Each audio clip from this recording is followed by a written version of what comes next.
beautiful person, this is Anton, and today we're going to be discussing some incredible observations from distant galaxies, and specifically observations in regards to timescales. Because usually when we discuss the universe, the timescales are not something that's easy to imagine. We're talking about millions and usually even billions of years, which the human mind does not really comprehend very well. For example, the time it takes for a typical galaxy to collide with another is normally measured in millions of years, which means that normally we just see snapshots of these events and have to infer what's going to happen by basically finding additional examples. But today we're going to discuss something that does happen on human scales and involves some of the most powerful objects in the entire universe. Because here we have two examples of something changing in mere years, with one galaxy basically disappearing from view and the other galaxy waking up after 100 million years of slumber, with all this happening in just the last 2 decades. And so here we're going to discuss these two very unique cases that challenge our understanding of how galaxies evolve. One galaxy disappeared completely in just 1 year, the other became a cosmic volcano, even though it was silent for such a long time. And well, let's start with the most recent discovery of that unusual disappearing galaxy. A galaxy that was accidentally discovered and then analyzed using the Subaru telescope and the Sloan Digital Sky Survey. And here we're looking at something referred to as J0218-0036. And well, it is pretty far away from us. A redshift of 1.8, which means that the light from this galaxy is approximately 10 billion years old.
This YouTube rapper made over $100 million selling virtual farm animals that apparently had a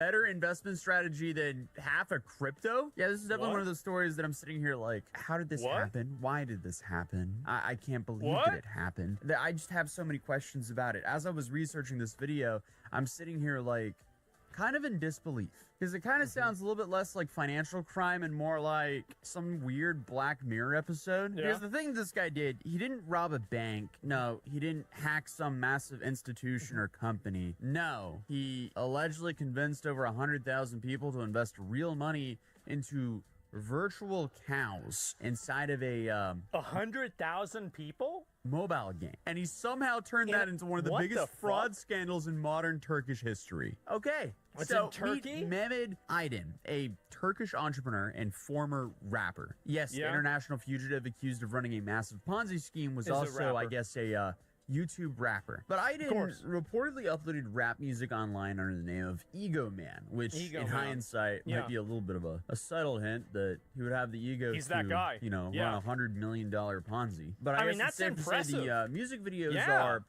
just a little bit cursed. But yeah, there was a tweet that said, I would definitely trust that guy with $145 million.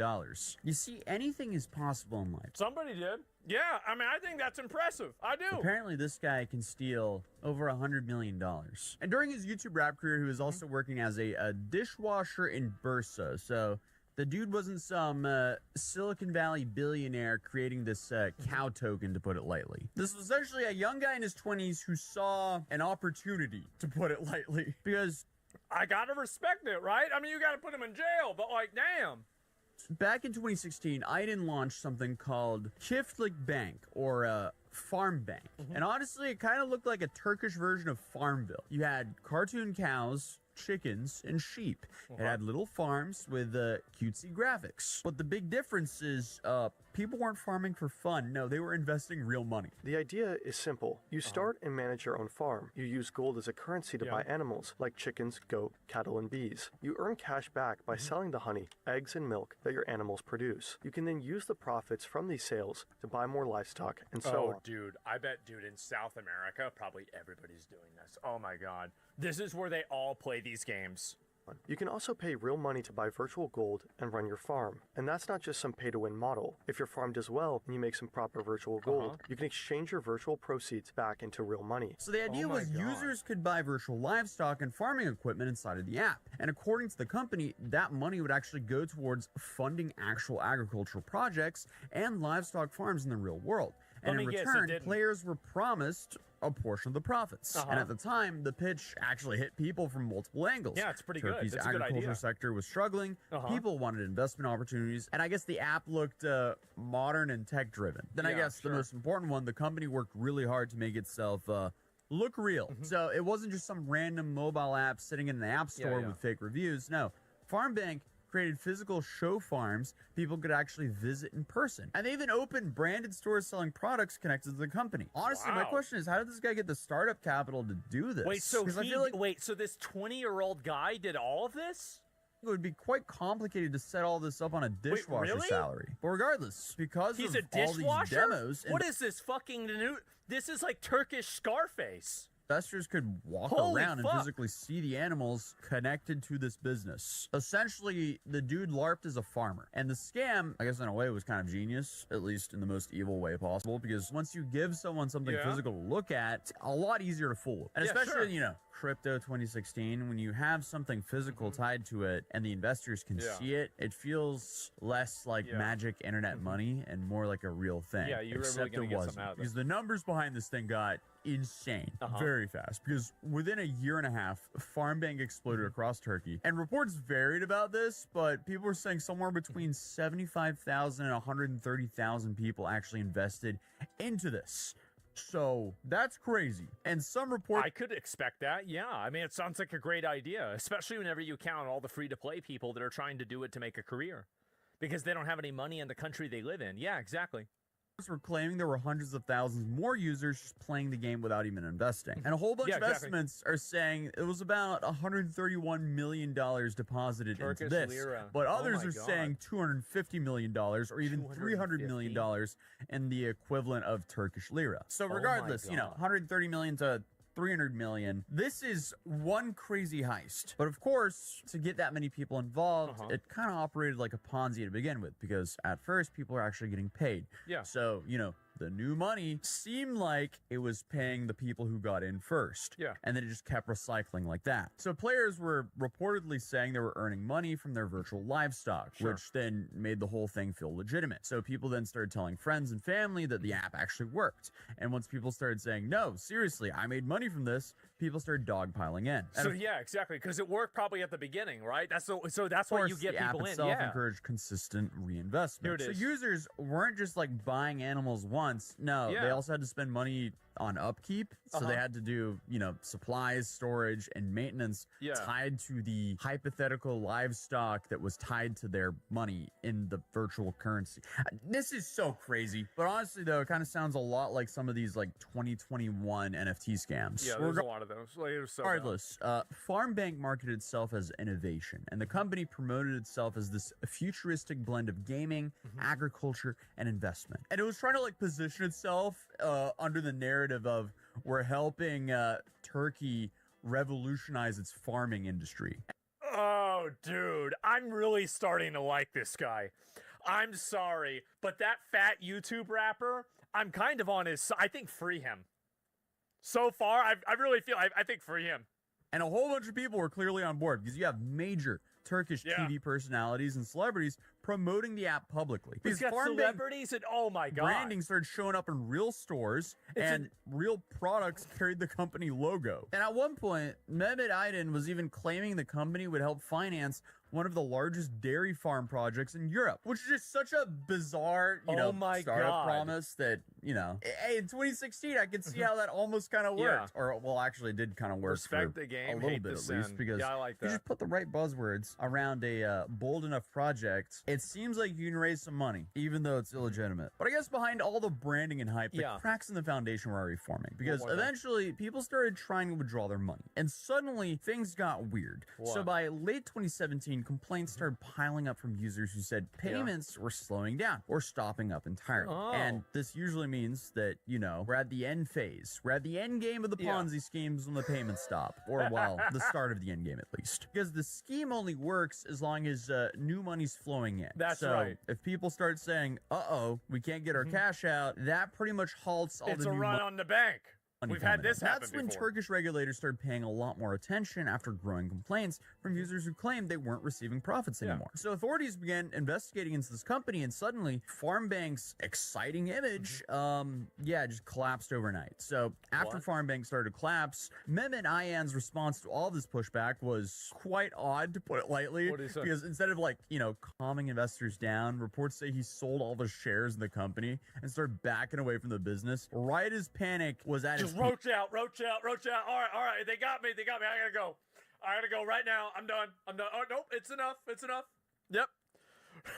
Rug and run. That's kind of like the financial equivalent of you're sitting on a plane, intense turbulence hits, and suddenly you see the pilot leave the cockpit in a parachute, open the door, and jump out. Yeah, it's not a good sign. Well, then in early 2018, Farm Bank announced that it would stop accepting new users and suspended profit payments. And authorities eventually seized company assets and launched a criminal investigation into what prosecutors described as a massive fraud operation involving organized criminal activity and money laundering. And then Mehmet Aydin disappeared. He was just gone. According to reports, he fled Turkey with enormous amounts of money, while thousands of investors was left essentially empty-handed. And somehow, despite being international wanted, the dude was allegedly spotted in Uruguay driving around in a Ferrari, which is... Is he that guy? I mean, I think he might be that guy. Like, this is insane.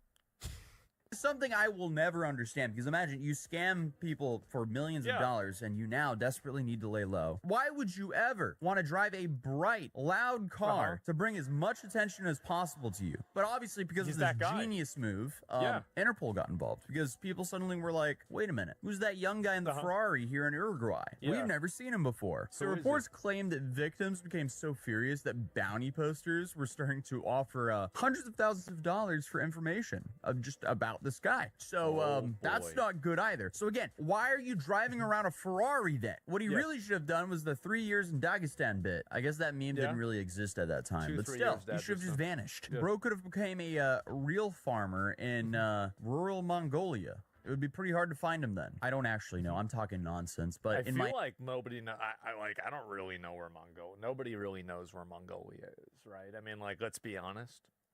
head, It's it would be true. harder to They wouldn't be find able to him if find he him. just Yeah. laid low and was like a shepherd. Nobody really in knows where Mongolia. it But I is. guess that would be a boring life for him, which again is why if you About are in it for China, the that's money, Russia. absolutely do not scam. Why would you ever scam? Because if you are a person who are doing everything for the money, you clearly want to go enjoy that money. And if you are Well, no, the thing is that, and I disagree with this. I think that a lot of these scammers get away with it. I think that there have been so many American scams and crypto rugs, and nobody was ever held accountable. Logan Paul, never held accountable. Hawk Tua Girl, never held accountable. None of these people ever have anything happen to them.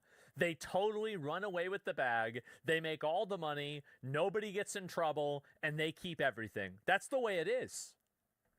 Ice, yeah, remember that? scammer and you suddenly have Interpol after you, you can't really spend too much of that money, especially on the flashy Instagram type stuff. But meanwhile, you have like 100,000 people essentially having to tell their families that, yeah, so I lost our life savings because we invested in a fake cartoon cows. cow app. That's a rough conversation to have. But for Yeah. years, he stayed on the run while the stories around him just kept getting stranger and stranger. And some reports claimed that he was hiding in Uruguay, and others were saying no, he was actually in Brazil. And there were even rumors involving some offshore accounts, cryptocurrency Smart. transfers, luxury properties, yachts, idea. girlfriends, fake identities, and so on. But So he was just, bro, he was just doing it, man. meanwhile, back in Yeah. Turkey, the legal case just kept growing, and dozens of people connected to the farm bank were investigated or charged. So prosecutors accused Aydin and others of running a criminal organization, fraud, and money laundering. And apparently at one stage, Turkish prosecutors were seeking over 75,000 years in prison for him. So Makes they sense, really yeah. wanted him. Because, you know, that you would think that would be like 74,900 years overkill. But I guess while all this was happening, Aydin was still insisting that he never intended to scam anyone. Because in videos and court statements, he So he's even in, dude, holding frame even in court. repeatedly claimed that Staring down a 75,000 year sentence. he was also He's a like, "I victim didn't and do it. argued that the business victim. had simply collapsed after He's a victim. authorities froze assets and Yeah. disrupted operations. They tried Which to I shut guess me is one way to frame disappearing internationally with millions of dollars. Yeah. But in 2021, after more than 3 years on the run, something unexpected happened. He surrendered. Aydin walked What? into the Turkish consulate Why? in Sao Paulo, Brazil, turned himself in, and days Why? later, he was extradited back to Turkey, where he was immediately detained and brought before authorities. And the footage of him returning is like slightly surreal because this wasn't some like mysterious criminal mastermind and Just some kid. a suit. No, this was just some 29-year-old former rapper named Tunçuk.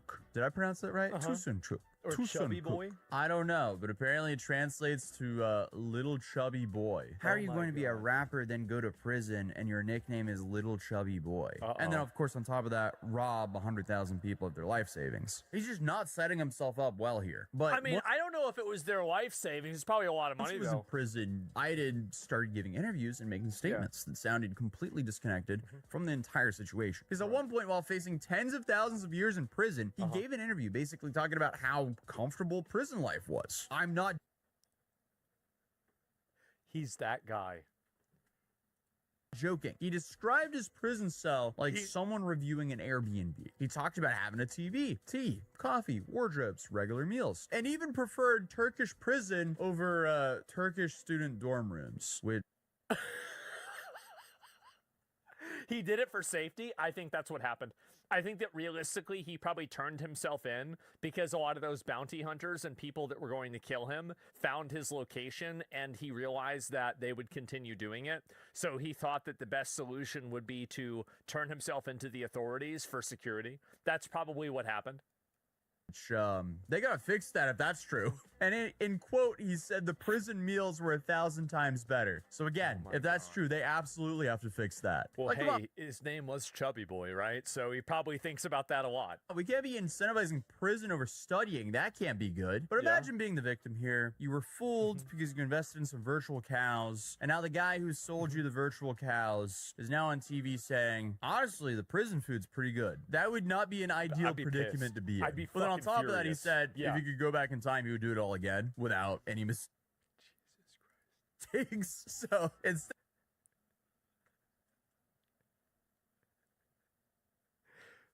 This is incredible.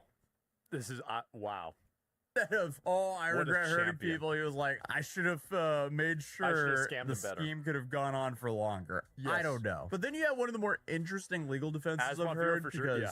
authorities charged him for his use of the word bank because he called his company Farm Bank. And that wasn't licensed as an actual bank. So Iden's defense was basically like, well, the word bank can also It's a mean broad a term. park Yeah. bench. I don't know where he's going with that. And no, I'm not making that up. He reportedly argued that maybe he meant a literal bench and people just misunderstood him. Park bench. Meanwhile, prosecutors Farm kept bench. building the case against him, and the numbers attached to the scandal just became more and more ridiculous because thousands of plaintiffs were named in this, and authorities claimed that hundreds of millions of lira had flowed through his operation. Investigators also accused him of transferring huge amounts of money into personal and offshore accounts. And at one stage, reports said that Turkish prosecutors wanted more than 88,000 years in Oh, prison it went up. That's smart.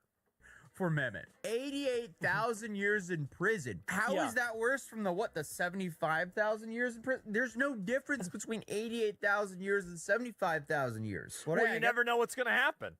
They're just really stacking them on now. But Yeah. actually, after years of hearings, investigations, extraditions, and international fat. headlines, the court finally made its decision. In February 2025, a Turkish court officially sentenced Mehmet Aydin and his brother, Fatih Aydin, to 45,376. It could have been worse.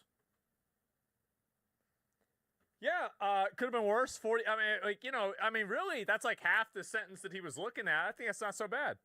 years and 6 months in prison. Yeah. They really had to tack on the 6 months there. So there's a lesson here. Don't sell virtual cows claiming that you're a bank and that it's actual real money. Overall, massive skill issue. Dude. Held framed the entire time. Liked prison more than living in a dorm. Riding around seen on a Ferrari in Uruguay. Took everybody's money and ran the second that he could see, like, you could see the writing on the wall. You knew you were cooked. You immediately leave. Oh my fucking God. I think this is so funny, man. It is. It is hilarious to me. I love it.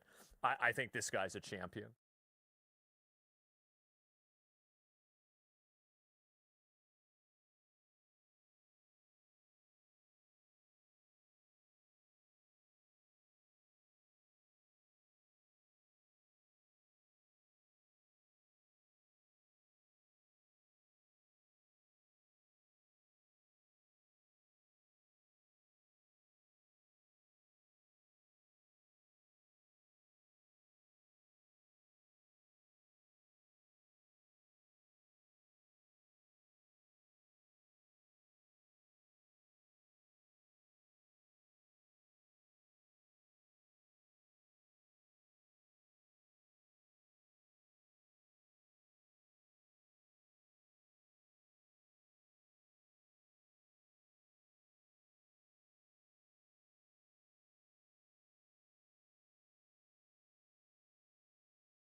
started socializing with these intelligence officials I had met and their colleagues that I wanted to make a film that would bring the truth out about what is known that can legally be shared.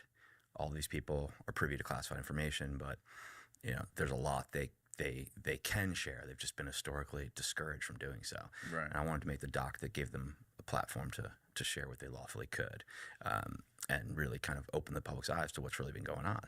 And as I started to socialize that, it started to catch momentum. I would have like a private meal with one intelligence official, explain what I wanted to do. They would think about it. They would come back and say, you know what, I think I'd be interested in participating, but let's see who else you can get before I say I will. And then they'd introduce me to a couple of their friends and sort of sent me down a rabbit hole. Eventually I started getting passed up to senior members of the Senate Intelligence Committee, the staff, the members, same thing with the Senate Armed Services Committee. And what I didn't know then that I know now is in that same moment, senior leadership on the Senate Intelligence Committee and the Senate Armed Services Committee had on their own, in a classified setting, uncovered this massive cover-up. They had learned about it, and they knew it was real. They knew that non-human intelligent life had been covered up for 80 years. They knew that there were elements of our government actively gatekeeping this information and keeping it from the public. They knew it was being kept from Congress, the White House, and the public. And they were trying to figure out a way to get the base facts out into the public. None of those politicians as elected leaders wanted to be the one guy out on a limb going on Fox News or CNN saying these extraordinary things and being subject to the pushback. And they didn't really have a way to tell the world this complicated situation, right? And so I was sort of in the right place at the right time, in that while they were having that thought process, I was socializing that I wanted to make a documentary that would essentially do that, right? And so something really wild happened, which is basically there was this moment in time where, while I was putting together the documentary, my film essentially became the plan for disclosure for those who had the knowledge. So this group of military, government, and intelligence officials that had learned the truth about the cover-up decided my film would be the vehicle for disclosing that information. And I spent about 3.5 years putting this together, both learning the lay of the land myself and really understanding what's real and what's not real. And, as they say, the saying, who's who in the zoo, like all the different players in all this. And then making it, doing interviews over the course of 3 years. In the beginning, when you said you were meeting with some intelligence officials that were sort of like guiding you in the right direction and telling you, like, if you can get more people to speak out, we'll do it too publicly. How many of them, those original intelligence people you were talking about, were in the movie? A number of them. Most of them. Most of them? Most of them. Like who? So, for example, Jay Stratton. Okay. Jay was... Was he one of the first people you talked to? Yeah. So Jay was in the process of retiring from government when I met him. At the time, he was the director of the U.S. government's UAP task force, the largest whole of government investigation of UAP and non-human intelligent life. Right. His story is pretty amazing. He's really the central figure in the modern investigation of UAP and non-human intelligent life, and frankly, in disclosure. He and an intelligence official named Dr. James Lukatsky, goes by Jim, they co-founded OSAP, the investigation of UAP that eventually became known as ATIP. There was this moment in time where OSAP essentially lost its funding, and they carried on as a bootstrapped working group that went by ATIP. After that, he was tasked by leadership in naval intelligence and at the DoD to put together the largest whole of government investigation that's ever existed, and that's the UAP task force. And he spent a couple years building it, handpicking key members. Some of your listeners, have heard some of those names, like David Crush, who testified to Congress. He was a member of the UAP task force.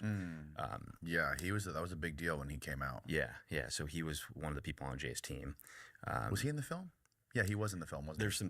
There's some footage of him in the film. Yeah, Okay. his But hearing. no, he didn't do any interviews. Yeah, we didn't do a direct interview, but I had I already knew I had him in the film through his congressional hearings where he was Right. saying the most important stuff. So, I liked having the hearing footage in there. I think it makes people. There's a lot of people who Some of the watch the stuff movie. that he was saying in front of Congress was nutty. Yeah, and there's a lot of people who watch the movie and they say to me, they're like, I had no idea those hearings even happened. Right. People are just so busy. Everyone's got their 9 to 5 and, putting food on the table for the kids and all those other priorities. And, maybe they see it in their social media feed. Oh, there was this hearing in UFOs, but it doesn't really register for everybody. So Jay was there from the jump, and he was sort of leading you around, kind of like holding your hand, showing you the lay of the land, where to go, what branches to shake. Him and some other people in the film. There was about 4 or 5 guys who were really guiding me in the early days, and then once I got connected with the Senate Intelligence Committee specifically,